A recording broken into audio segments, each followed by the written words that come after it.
शिक्षा को आत्मसात करने का प्रयास करना चाहिए। तो ऐसी कंपनियों के लिए अगर आप सॉफ्टवेयर बना रहे हैं जो पूरी तरह से हिंसा पर उतारू होंगे, तो इसका परिणाम तो भयंकर आएगा ही, और इस परिणाम से सबको बचना चाहिए। इसके लिए सभी को ध्यान रखना चाहिए। ओम विजय। नमस्ते महाराज। ब्रह्मचारिणी मधु दीदी और ब्रह्मचारिणी नीलू दीदी। हाँ, अभी यह सामने बैठे, सामने हमारी छाया होगी। हाँ, हाँ सामने वो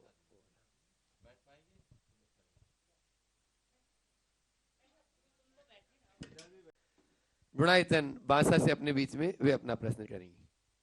दया मुनिराजों के चरणों में नमोस्तु नमोस्तु नमोस्तु।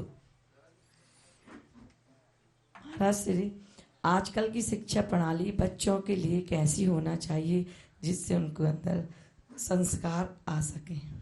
बहुत अच्छा सवाल किया। देखो, शिक्षा हमारे जीवन का बहुत बड़ा तत्व है, और शिक्षा का अर्थ क्या है?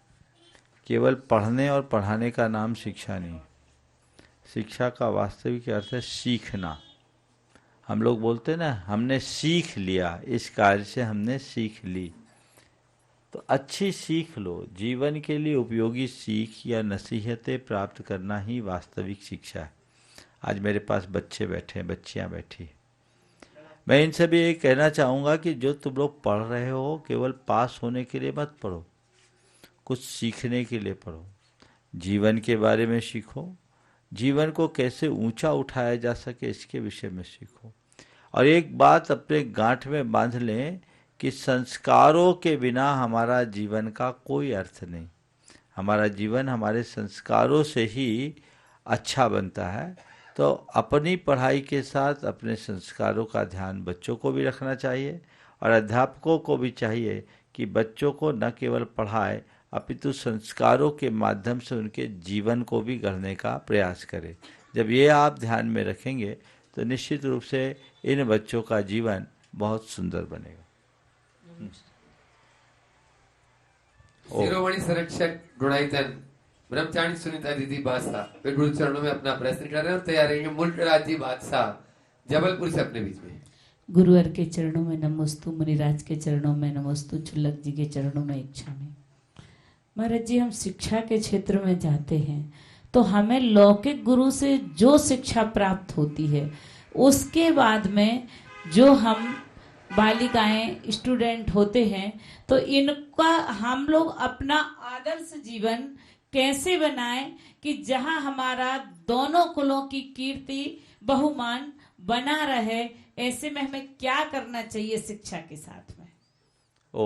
देखो, हमारे जीवन में लौकिक गुरु हमें अक्षर ज्ञान देते हैं, और अक्षर ज्ञान के अभाव में हमारा जीवन अधूरा है।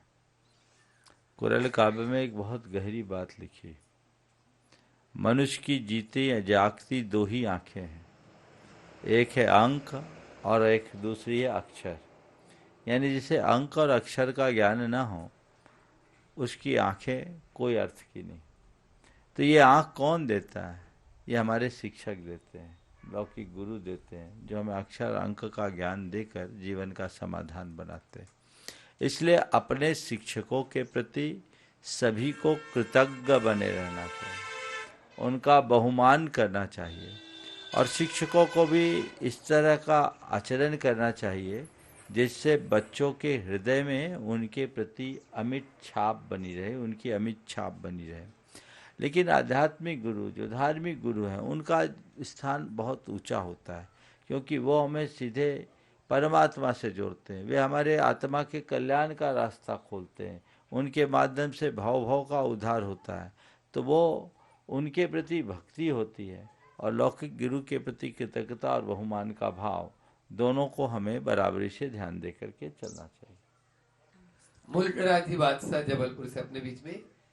और उसके बाद मैं चाहूंगा आज यहाँ पर जो शैक्षणिक परिसर आना खेड़ा की बालिकाएं बैठी हुई है, उनकी शिक्षिकाएं गिरजा पाल जी के साथ में एक प्रश्न भी अपना गुरु चरणों में रखे।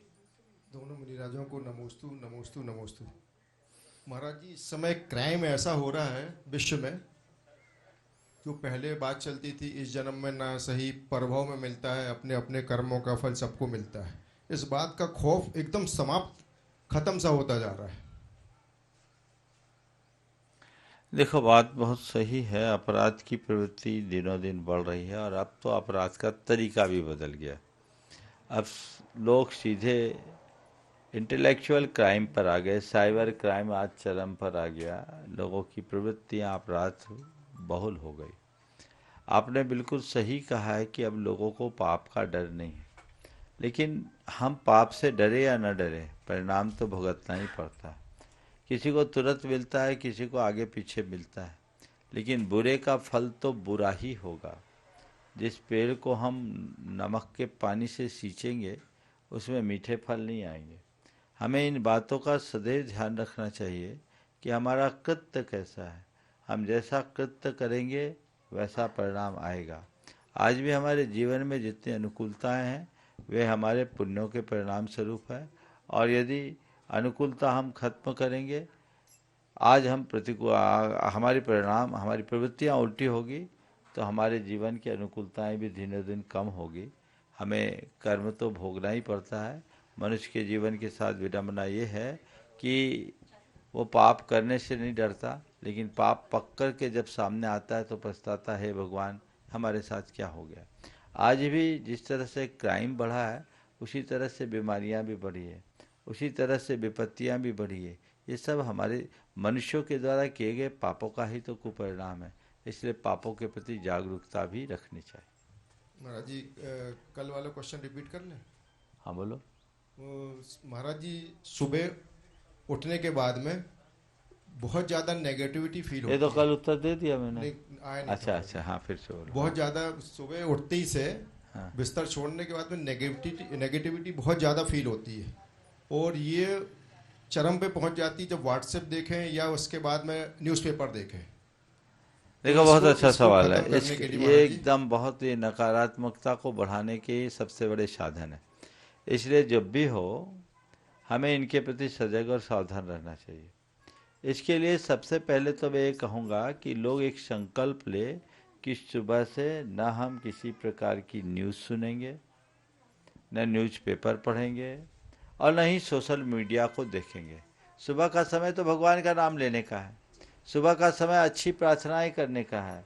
हम सुबह उठे, अपना समय रिजर्व रखें, अपने आप को भगवान से जुड़े। आप लोग तो आँख खोलते हैं और मोबाइल में नोटिफिकेशन चेक करना शुरू कर देते हैं। आपको आँख खोलते ही हाथ में मोबाइल ले लेते हो या टीवी ऑन कर लेते हो, न्यूज़ चलाने लगते हो। तो ये चीज़ें अल्टीमेटली नकारात्मक बातों को मायने में फीड करने से नकारात्मकता ही बढ़ेगी। तो प्रण कर लीजिए, संकल्प ले लीजिए कि मैं इस तरह के कार्यों से अपने आप को दूर रखूंगा। और अगर आपने ऐसा संकल्प और प्रण ले लिया तो चीज़ें अपने आप नियंत्रित होगी। और सुबह से अच्छी प्रार्थना कीजिए कि हे प्रभु, मेरे जीवन में सात्विकता हो, मेरे जीवन में सकारात्मकता हो, मैं सहज रहूं, मैं शांत रहूं, मैं संयम रखूं, मैं अपने लक्ष्य को प्राप्त कर सकूं, मेरा दिन प्रसन्नता के साथ बीते, मेरे हृदय में खुशियों की अंबार हो। ये भाव मन में आते जाए, इन संकल्पों को बार बार हम दोहराएं तो निश्चित रूप से इसके परिणाम अच्छे आएंगे और इस तरह की नकारात्मकताओं से बचा जा सकेगा। नमस्ते। शैक्षणिक परिसर आनाखेड़ा की यहाँ गिरजापाल के साथ में सभी शिक्षिकाएं यहाँ पर उपस्थित हैं, बालिकाएं भी उपस्थित हैं। आप लोग जोरदार तालियों से एक बार उनका स्वागत कर दें। और मैं चाहूंगा गिरजापाल जी अपना प्रश्न गुरु चरणों में करें।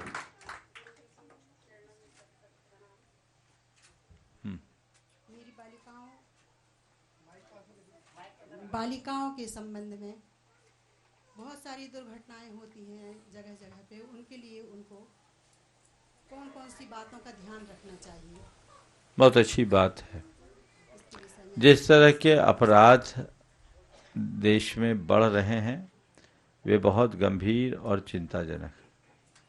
मुझे प्रसन्नता है कि आप कन्याशाला में आप सब महिलाएं बच्चियों को पढ़ा रहे हैं। इन बच्चियों को 4 बातें बताइए। पहली बात, इन्हें जीवन की मर्यादा का बोध कराइए। मेरी क्या मर्यादाएं हैं, मेरे जीवन की लिमिट्स क्या है। ये लिमिट इनके हृदय में रग रग तक भरना जाना चाहिए कि मुझे किसी भी परिस्थिति में अपने जीवन की इस लिमिट को क्रॉस नहीं करना। समझ गए? ये चीजें आप लोग अच्छे से बता सकते हैं कि बच्चों की जीवन के लिए क्या मर्यादाएं हैं। दूसरी बात, इन्हें इनके कुल का गौरव सिखाना चाहिए कि आज मेरे साथ मेरा परिवार जुड़ा है, मैं अकेले नहीं हूं, तो मुझे ऐसा कोई कार्य नहीं करना है जिससे मेरे कुल का गौरव खंडित होता हो। तीसरी बात, इन्हें इनके लक्ष्य का बोध कराना चाहिए कि हमारे जीवन का मूलभूत लक्ष्य क्या है, हमें क्या पाना है, पढ़ लिख करके हमें क्या बनना है, अपने जीवन को कैसा बनाना है और उसे किस तरीके से बढ़ाना है। ऐसा लक्ष्य बोध बच्चों के अंदर होना चाहिए। और चौथी बात, इन्हें हमेशा सकारात्मक प्रेरणा देते रहनी चाहिए। अगर इस तरह की प्रेरणाएं देते रहें और अतीत के महापुरुषों के जीवन चरित्र को इन्हें बताएं, हमारे इस देश में कितनी बड़ी बड़ी सतियां हुई और अनेक वीरांगनाएं हुई, उनने अपने पुरुषार्थ, पौरुष और पराक्रम से पूरे विश्व में अपना कितना उच्च स्थान बनाया। ये अपनी योग्यता को किस तरह से निखारते हुए वो सब कर सकती हैं, कला गुणों से मंडित होकर अपने जीवन को कैसे आगे बढ़ा सकते हैं, इन सब की प्रेरणा और प्रोत्साहन इनको देते रहने से इन सब का मार्ग प्रशस्त होगा। ओम। ठीक है, ओम। बात गुरु चरणों में। नमोस्तु महाराज जी। महाराज जी, मेरा प्रश्न है, एक दूसरे से जब हम लंबे समय के बाद मिलते हैं तो उस समय गले मिलने की परंपरा है। क्या यह परंपरा मुस्लिम समाज से आई? जब हमारे बड़े बुजुर्ग एक दूसरे से मिलते थे तब वो एक दूसरे को हाथ जोड़कर अभिनंदन करते थे, लेकिन आज जब सब लोग गले मिलने से ज़्यादा अच्छा मानने लगे हैं। जब कभी भी साधु संतों से मिलन के वीडियो भी देखता हूँ तो वहाँ भी गले लगाने की व्यवस्था चल पड़ी है। वह दृश्य देखकर ईद वाली भावना मन में आ जाती है। क्या जब संत बड़े मंच पे मिलते हैं तो गले मिलना ही सबसे उत्तम है क्या? महाराज श्री, क्या मेरा ऐसा सोचना या महसूस करना गलत है? नमस्ते। देखिए, बहुत अच्छी बात की। हमारे देश में एक दूसरे के अभिवादन का जो तरीका है वो गले मिलने का नहीं है, हाथ जोड़ने का। ना हाथ मिलाना ना गले मिलना। ये गले मिलने में अन्य प्रकार की भी बातें आ जाती है, इसलिए इन प्रवृत्तियों को हमें प्रोत्साहित नहीं करना चाहिए। अब जो आपने सवाल किया है, चूँकि गले मिलना लोग एक दूसरे के प्रेम और वात्सल्य की अभिव्यक्ति का प्रतीक मानने का भ्रम पाल लिए, लेकिन सच्चे अर्थों में सबसे अच्छा अभिवादन परस्पर हाथ जोड़ने से ही होता है। हमें वही देखना चाहिए। हाँ महाराज जी, एक और सवाल था। नौ मंदिर में मूल नायक भगवान एक ही परिवार से ही हो सकता है क्या, या पंचायती भी हो सकता है? देखिए, कोई भी मंदिर बनाए, भगवान किसी एक परिवार के ही द्वारा होना चाहिए। पंचायती प्रतिमाओं की प्रतिष्ठा गुरुदेव निषेध किया करते थे। अमरकंटक में जब अष्ट धातु की प्रतिमा विराजमान करने की बात आई, 26 टन वजनी प्रतिमा स्थापित होनी थी, तो लोगों ने कहा कि हम लोग गांव-गांव से पीतल इकट्ठा करके ये प्रतिमा बना लेंगे। गुरुदेव ने कहा कि चंदे चिट्ठे से भगवान विराजोगे तो मेरा कोई आशीर्वाद नहीं। कोई एक व्यक्ति न्योछावर करता हो तो हम इसके लिए आशीर्वाद देंगे। तब दुर्ग के बाबूलाल जी सिंघई जयश्री आयल मिल वाले आगे आए, उनने गुरुदेव से आशीर्वाद लिया और आज वो अमरकंटक में विराजमान है, भगवान विराजमान है। तो तब से मैंने निरंतर देखा, ये 1990-92 की बात थी, तब ही उन्होंने आशीर्वाद लिया था। और तब से अब तक मैंने देखा गुरुदेव ने कभी किसी भी परिवार को, जो इंडिविजुअल है उनको आशीर्वाद नहीं दिया, जो पंचायती उनके लिए आशीर्वाद नहीं दिया। सामूहिक स्थापित करने की जगह पारिवारिक रूप से ही स्थापना करना चाहिए। ओम शांति। और अपने भी सत्र में चलते हैं गुरु चरणों में, और प्रथम प्रश्न के लिए मैं बुला रहा हूं दिनेश जी जैन डिंडोरी। गुरु चरणों में अपना प्रश्न करें और तैयार रहेंगे संजय जी जैन, कविता जी जैन डिंडोरी। महाराज जी, आपके श्री चरणों में बारंबार नमोस्तु। महाराज जी, मेरा प्रश्न है कि हम 16 कारण भावनाओं को अपने दैनिक जीवन में कैसे उतारें और उसको तीर्थंकर प्रकृति का बंध हम अपने जीवन में कैसे बनाएं? बहुत अच्छा सवाल। देखिए, भावना को भाने की जब बात की जाती है तो इसके अर्थ को गहराई से समझना चाहिए। भावना भाने का मतलब क्या है? जिसकी हम भावना भाना चाहते हैं उसी के बारे में देखना, उसी के बारे में सोचना, उसी के विषय में सुनना और उसी को महसूस करना। देखना, सुनना, सोचना, महसूस करना। समझ गए? जी महाराज। जैसे उदाहरण के लिए दर्शन विशुद्धि सोलाकालीन भावना की पहली भावना। जी। सम्यक दर्शन की निर्मल परिणति जगत कल्याण की भावना से अनुप्राणित निर्मल सम्यक दर्शन। तो उस निर्मल सम्यक दर्शन की अनुभूति करना, निर्मल सम्यक दर्शन को भावना भाना, हर कार्य, हर क्रिया, हर प्रवृत्ति में उसे ही देखने की कोशिश करना, ये भावना है। तो जब हम तन्मय हो जाते हैं तो हमारी भावनाएं फलीभूत होती है, फिर भावना साकार हो जाती है। ऐसी भावना को कहते हैं भावना भवनाशिनी। तो बार बार बार बार जो हम पाना चाहते हैं, जैसा हम होना चाहते हैं, उसी के बारे में सोचो, उसी के बारे में सुनो, बस उसी को देखो और वैसा ही महसूस करो। तो ये भावना जब चरम रूप में होती है तो कहते हैं यद्भाव्यते तद्भवति। तो 16 कारण भावनाएं एक ऐसी भावना है जो हमारे भीतर तीर्थंकरत्व को प्रकट करने में सहायक बनती। समझ गए? जी महाराज। वर्तमान में 16 कारण भावना भाने के उपरांत भी इतने उत्कृष्ट रूप से तो कोई भा नहीं पाता, और भा भी ले तो उसे तीर्थंकर प्रकृति का बद्ध नहीं होगा, क्योंकि ये भावनाएं मात्र नहीं, इस भावना का चरम रूप केवली अथवा शुद्ध केवली की शरण में ही होता है, उनका आज सानिध्य नहीं है। इसलिए वर्तमान में कोई 16 कारण भावना को उस रूप में घटित नहीं कर सकता। नमस्ते महाराज। संजय कविताई जैन डिंडोरी गुरु चरणों में अपना प्रश्न करें और तैयार रहेंगे समकित नरेश जी जैन। नमोस्तु गुरुदेव, नमोस्तु गुरुदेव, नमोस्तु गुरुदेव। एक सूक्ति कही गई, जैसा खाओ अन्न वैसा होए मन, जैसा पियो पानी वैसे निकले वाणी। गुरुदेव, मैं बैंकॉक गया और बैंकॉक में सारे लोग मांसाहारी हैं, लगभग वहाँ के रहने वाले, मगर उनके अंदर इतनी सहजता, सरलता मैंने महसूस की। तो इसका क्या कारण है? मैं एक सवाल करता हूँ आपसे, आप अपने क्लाइंट के साथ कैसा व्यवहार करते हो? अपने ग्राहक के सामने कितने सहज सरल रहते हो? तो आप वहाँ गए, आप उनके क्लाइंट बन करके गए, तो उनकी सहजता सरलता आपको देखने को मिली। उनके जीवन में घुस कर देखो तो असलियत प्रकट होगी। इसलिए इस बाहरी रूप से किसी के व्यक्ति के व्यक्तित्व का अनुभव मत करना। जब वहाँ स्थायी रहोगे तो पता लगेगा। मैं तुमसे पूछता हूँ, कोई विदेशी नागरिक यहाँ आता है तो तुम उसके आगे कैसे पेश होते हो? सज्जनता की प्रतिमूर्ति बनते हो ना। तो वही हाल वहाँ है। बैंकॉक के लोगों का हाल जानना है तो ये बैठे बैंकॉक वाले, इनसे पूछना, असलियत पता लग जाएगी कि वो क्या है। नमस्ते। ओम।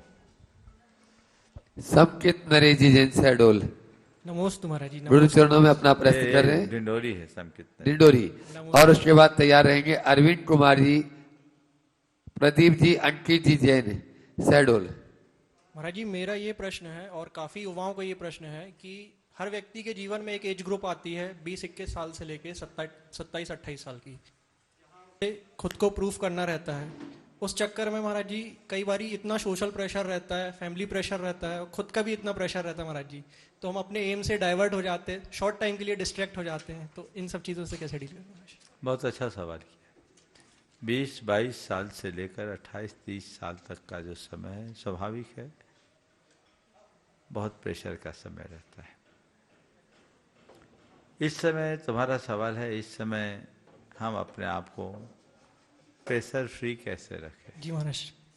देखो, जिसकी नींव मजबूत होती है वो इमारत हमेशा टिकी रहती है।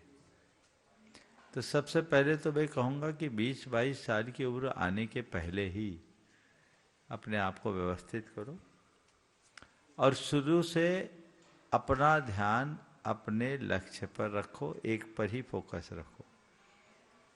अपने जीवन के प्रारंभिक दौर में माता पिता की बात का पूरा अनुकरण करो।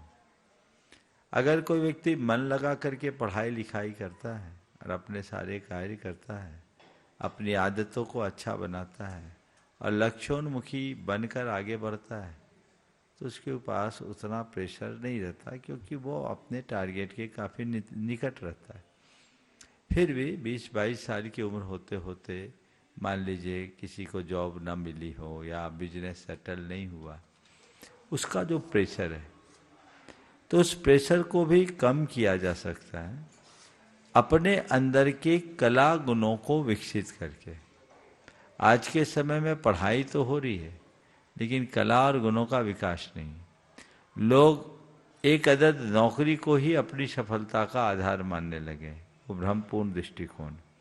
अपने आप को हम अच्छे से तैयार करें, कला गुणों से परिपूर्ण करें, तो ये समस्याएं हमारे पास कम होगी। हम अपने स्किल से अपने आप को अपने पैरों पर खड़ा करेंगे।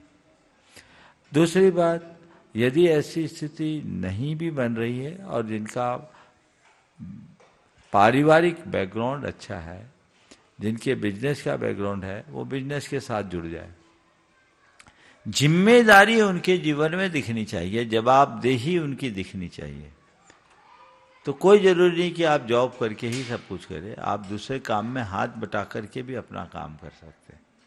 ज़्यादातर होता है कि इस एज में युवा जॉब और कैरियर की फिक्र में एकाकीपन में जीना शुरू कर देते हैं और फिर अपने परिवार के सदस्यों के प्रति उनका व्यवहार भी बदल जाता है, गैर जिम्मेदाराना उनका व्यवहार होता है, तो वो उनके लिए प्रेशर क्रिएट करता है। उसे अपनी जवाबदेही को समझना चाहिए और अपनी वास्तविकता से परिवार को अवगत करना चाहिए। परिवार के लोगों को भी चाहिए कि ऐसे में बच्चों से अतिरिक्त अपेक्षा न रखे, ऐसी कोई अपेक्षा न रखे जिससे बच्चों पर मानसिक दबाव ज़्यादा पड़े। लेकिन हमारा परफॉर्मेंस होना चाहिए, हम निठल्लापन को छोड़ें और सीधा अपने लक्ष्य पर ध्यान दें, हर अच्छी संभावना को अच्छे से समझें और उसे प्रकट करने में अपनी शक्ति लगाएं। क्या हमारे साथ संभावना जुड़ी है? यदि इन बातों को देखकर समझकर काम किया जाए तो मैं समझता हूँ कि ऐसी कोई दुविधा सामने नहीं आएगी और बहुत कुछ बदलाव आ सकता है। बस एक जो सबसे बड़ी बात है कि इस एज में युवकों में भटकाव आता है, वो भटकाव से बचो, व्यसन बुराइयों से अपने आप को मुक्त करो। और जो प्रेशर आ रहा है, प्रेशर के लिए भी परिवार के लोगों के साथ शेयर करके कम किया जा सकता है। और हम जिस भूमिका में हैं उस भूमिका में रहते हुए भी काम हो सकता है। बहुत बड़ी स्थिति में हम नहीं कर सकते तो छोटी शुरुआत से भी बहुत कुछ कर सकते हैं। मेरे संपर्क में एक युवक है जिसकी माँ, पिताजी नहीं थे, माँ ने टीचिंग करके बच्चे को पढ़ाया। उसने शुरू में कुछ दिन कॉम्पिटिटिव एग्जाम की तैयारी की, 2 अटेम्प्ट किया, उसका सिलेक्शन नहीं हुआ, प्री भी नहीं निकाला। मन में उसको बड़ा ये लगा कि मेरी माँ इतनी मेहनत करके मुझे पढ़ाई लिखाई और मैं 2 बार यूपीएससी के लिए प्री भी नहीं निकाल पाया और मेरे ऊपर खर्च बहुत है, मैं क्या करूँ? उसने अपना दिमाग लगाया, बोला नहीं अब मैं पढ़ाई करूँगा पर माँ से कुछ नहीं लूँगा। और उसने ट्यूशन करना शुरू किया। ट्यूशन करके अपना खर्च, दिल्ली में रहने का पूरा खर्च निकाला, ट्यूशन भी किया, यूपीएससी की तैयारी भी की और तीसरे अटैम्प्ट में उसने प्री निकाला, मेंस निकाला, इंटरव्यू में रह गया। फिर चौथा अटैम्प्ट उसने दिया और इंटरव्यू में सेलेक्ट हो गया। आज आपके जाकर के आईआरएस अधिकारी के रूप में अपना काम कर रहा है और जीवन उसका सफल हो गया। कहने का तात्पर्य यह है कि व्यक्ति अगर खुद में लगनशील हो तो कोई दिक्कत नहीं होती। उसके मन में स्वाभिमान भी होना चाहिए और तत्परता भी दिखनी चाहिए। प्राय परिवार से अपनी अपेक्षाएं बढ़ा लेने के कारण आप चाहते तो हो कि हमारे पेरेंट्स मेरे लिए ये करें, पर हम अपनी जिम्मेदारी जो है परिवार के प्रति वो नहीं समझते, तो इसके कारण इस तरह की दुविधाएं आती है। यदि दोनों बातों को ध्यान में रख करके चला जाए तो ऐसी दुविधाएं नहीं हो। नमस्कार। अरविंद कुमार जी, अनिल कुमार जी, शहडोल, सभी शहडोल वाले एक साथ हो जाएं। एक प्रश्न गुरु चरणों में करें। सर्वप्रथम महाराज श्री से मैं निवेदन करना चाहता हूँ कि शहडोल जैन समाज का त्रिवार नमोस्तु नमोस्तु नमोस्तु। 108 प्रसाद सागर जी महाराज जी और एवं शीतल सागर महाराज जी से की तरफ से आपको नमोस्तु नमोस्तु नमोस्तु। महाराज श्री मैं आपसे निवेदन ये करना चाहता हूँ कि हमारे यहाँ पर कल्पद्रुम 108 कल्पद्रुम विधान चालू है। आपका मंगल आशीष पूरे शहडोल नगर को प्राप्त हो, साथ में जैन समाज को आपका आशीष प्रेम प्रकट हो, ऐसा हम लोगों की भावना है। और मात्र 10 किलोमीटर का अंतर है और बहुत अच्छी रोड यहाँ से गई है पाली होते हुए, तो हम लोगों को सबको लाभ मिल जाएगा। और बुढ़ार में तो हम लोग आएंगे ही मतलब, लेकिन शहडोल में पहले आपका आशीर्वाद हम लोगों को चाहिए ताकि हमारा कल्पद्रुम जो विधान हो रहा है वो मतलब आपके आशीष से और मंगलमयी हो, ऐसा मैं आपसे निवेदन करना हूँ। देखिए, शहडोल वाले इस अर्थ में बड़े भाग्यशाली हैं, आपको महाराजों का सानिध्य मिला है, प्रसाद सागर जी और शीतल सागर जी महाराज का। मेरा बहुत बहुत आशीर्वाद है, आप अपने कल्पद्रुम विधान को अच्छे से संपन्न करें। पिछले साल इन्हीं अष्टानिका में, फागुन के अष्टानिका में हम लगभग आधे समय वहाँ थे। 3-4 दिन का प्रवास आपके शहडोल में था, तो ये शहडोल को तो लाभ मिलता ही रहा है। डिंडोरी एक ही बार गुरुजी के साथ आए थे 1994 में, उसके बाद आने का योग बना नहीं था। इन लोगों का आग्रह भी प्रबल था, तभी तो हम डिंडोरी होके निकल रहे। आगे बढ़ने दो, देखो क्या होता। बुल्हार और शहडोल कोई दूर नहीं है, अलग अलग नहीं है, दोनों एक ही है, ऐसी भावना भाना। और महाराज को भी ये संदेश पहुंचा देना, हम लोग देखते आगे क्या होगा। ओम देखते। हाँ, कोई प्रश्न है? नमस्ते महाराज जी। हाँ महाराज जी, मेरा एक प्रश्न है कि अपने जो भी धार्मिक कार्यक्रम होते हैं, जैसे गजरत है या कोई भी विधान वगैरह, तो उसमें अपन लोग सबसे सर्वप्रथम ध्वजारोहण करते हैं। तो मेरा प्रश्न है, ध्वजारोहण का क्या महत्व होता है? ध्वजारोहण के कई अर्थ है। सबसे पहली बात तो जिस स्थल को पे हम आयोजन कर रहे हैं वहाँ ध्वजारोहण करना यानी अपना झंडा गाड़ देना। अब हम धर्म प्रभावना का यह महत् कार्य आसानी से संपन्न कर सके, संकल्प की अभिव्यक्ति ध्वजारोहण से होती है। शास्त्रों में ऐसा लिखा है कि किसी भी मांगलिक अनुष्ठान की शुरुआत ध्वजारोहण से करना चाहिए। तो आयोजन स्थल पर ध्वजारोहण करने के पीछे एक और कारण होता है कि जिस स्थान पर हम ये आयोजन कर रहे हैं उस स्थान में रहने वाली सब प्रकार की शक्तियों को उसकी शरण में लाना, जिन शासन की शरण में ले आना, सबकी सम्मति प्राप्त करके उन्हें अपना सहयोगी बना लेना कि अब सब इस झंडे के नीचे आओ और जिन शासन की महिमा को फैलाओ। ये दूसरा कारण है ध्वजारोहण करने का। फिर जब ध्वजारोहण करते हैं तो ध्वज लहराता है, तो ध्वजा के लहराने से जो तरंगे उत्पन्न होती है वो तरंगे पूरे वातावरण में सकारात्मकता का संचार करती है। तो हम जो आयोजन कर रहे हैं विश्व शांति के लिए, तो उसकी ऊर्जा का संचार चहुओर हो, इसलिए ध्वजारोहण किया जाता है। तो ध्वजारोहण जिन धर्म की प्रभावना का भी आधार है, इसलिए ध्वजारोहण करते हैं। तो आयोजनों में भी ध्वजारोहण किया जाता है, मंदिरों में भी ध्वजारोहण इसीलिए किया जाता है ताकि वहाँ की सकारात्मकता सब तरफ फैले और सारा संसार धर्म की ध्वजा के शरण में आए। ये भाव। नमस्कार। और ध्वजारोहण करने वाले को समझ लो उस पूरे आयोजन के औपचारिक शुरुआत का भी पुण्य मिलता है, क्योंकि उसने औपचारिक रूप से उसे प्रारंभ किया। दीपक जी जैन बेंगलोर से गुरु चरणों में नमोस्तुत पूर्वक पूछ रहे हैं, महाराज श्री सफलता और असफलता दोनों अस्थायी है, तो स्थायी क्या है? प्रश्न देखो, बहुत अच्छा सवाल है। सफलता और असफलता दोनों अस्थायी है। स्थायी क्या है? अंदर की प्रसन्नता। अगर तुम चाहो अपनी प्रसन्नता को टिका लो तो सफलता में भी सम बने रहोगे और विफलता में भी सम बने रहोगे। सफलता विफलता दोनों में सम बने रहना ही जीवन की सबसे बड़ी उपलब्धि है। आज सफल है कल विफल हो जाएंगे, आज जो विफल है कल वो सफल हो सकता है।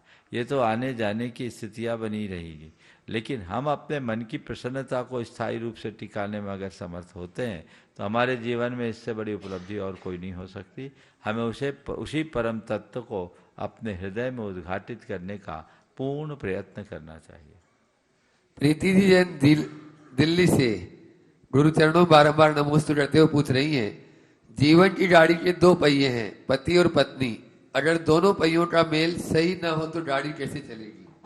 अगर पत्नी को संतों पर, धर्म पर श्रद्धान है, लेकिन पति को रुचि कम हो, तब तालमेल कैसे बनाए? समय कम है, गिरधर कवि की कुंडलनी सुना करके बात को विराम दूंगा। जीवन गाड़ी ज्ञान धुरी पहिए दो नर नारी, जीवन गाड़ी ज्ञान धुरी पहिए दो नर नारी, सुख मंजिल तय करने हेतु तुम रहो इन्हें संहारी। तुम रहो इन्हें संहारी, लगे ना ऊंचे नीचे, और दोनों सम जब होए चलो तब आंखें मीचे। तुम रहो इन्हें संहारी, लगे ना ऊंचे नीचे, दोनों सम जब होए चलो तब आंखें मीचे। कह गिरधर कविराय सुनो सब धारो निज मन, या विद हो नर नारी सफल तब निश्चित जीवन। तो बस दोनों गाड़ी समानता के साथ चले। समय आप सबका हो गया, यहीं पर विराम। बोलिए परम पूज्य आचार्य गुरुवर श्री विद्यासागर परम पूज्य मुनि श्री 108 प्रमाण सागर महाराज। इस कार्यक्रम के पुण्यार्जक थे श्रीमती सरोज, श्री सुनील, प्रतीक जैन, आशिका जैन, अंकित एवं Khushboo Patodi. Arya firm Saroj roofing private limited Cochin. Shri Anil Jain, Shrimati Amita Jain. पुत्र एवं पुत्रवधू श्री शशांक जैन, श्रीमती प्रीति जैन। श्री तरुण जैन, श्रीमती अनुपमा जैन। पुत्री एवं दामाद श्री आलोक अग्रवाल, श्रीमती श्वेता अग्रवाल। दोहित्र एवं दोहित्री मितुल अग्रवाल, मानवी अग्रवाल। पौत्री सिमरन जैन, ईशानवी जैन, अहेली जैन। पौत्र संभव जैन, दुर्गापुर पश्चिम बंगाल। श्री रमेश सरावगी, श्रीमती किरण सरावगी। श्री अनिल सरावगी, श्रीमती जयश्री सरावगी। श्री ऋषभ कुमार सरावगी, श्रीमती ऋषा सरावगी। श्री मयंक सरावगी, श्रीमती शैली सरावगी। श्री उमंग सरावगी, श्रीमती मेहुल सरावगी। श्री शुभम सरावगी, श्रीमती अवंतिका सरावगी। कुमारी सात्विकी, चिरंजीव एकांश, चिरंजीव यथार्थ सरावगी। फर्म सरावगी उद्योग private limited, Saraogi global private limited.